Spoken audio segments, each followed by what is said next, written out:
The scenes are simply hellish. So much suffering from India's invisible killer. At one point, an official said one death was being recorded every minute from the poison gas leak in the city of Bhopal.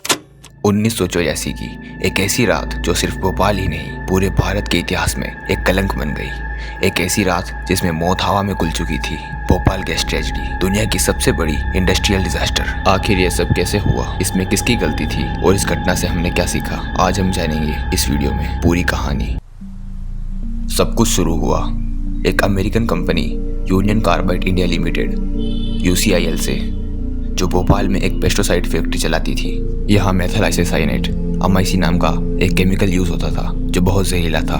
कहा जाता है कि factory में सुरक्षा के ऊपर ध्यान नहीं रखा जाता था और यही बनी सबसे बड़ी वजह इस डिजास्टर की। 3 दिसंबर 1984 रात के करीब 12 बजे फैक्ट्री के टैंक नंबर 610 में गड़बड़ हुई और एक रिएक्शन स्टार्ट हो गई और अमाइसी प्रेशर से लीक होने लगी।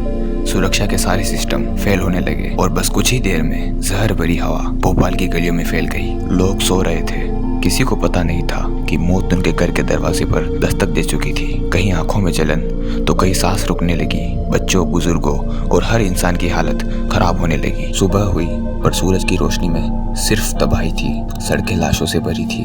10,000 से ज्यादा लोग तुरंत मर चुके थे और आगे कुछ महीनों में यह संख्या 20,000 से भी ज्यादा हो गई। हजारों लोग अंधे हो गए, लाखों की सेहत हमेशा के लिए खराब हो गई और जो बचे उनके श्वसन और मानसिक अवस्था पर असर पड़ा।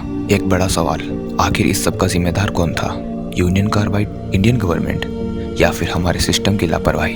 भोपाल गैस ट्रेजेडी ने एक बात तो साफ कर दी कि इंडस्ट्रियल डेवलपमेंट बिना सुरक्षा के सिर्फ मौत ला सकता है। आज भी हमारे लोग इसका दुख उठा रहे हैं और हमारी ड्यूटी यह है कि ऐसी घटना फिर कभी ना हो। याद रखें, जो भूल जाते हैं वही झेलते हैं, क्योंकि इतिहास अपने आप को दोहराता है। Over and out. Side vultures devour the carcasses of animals killed by the fumes.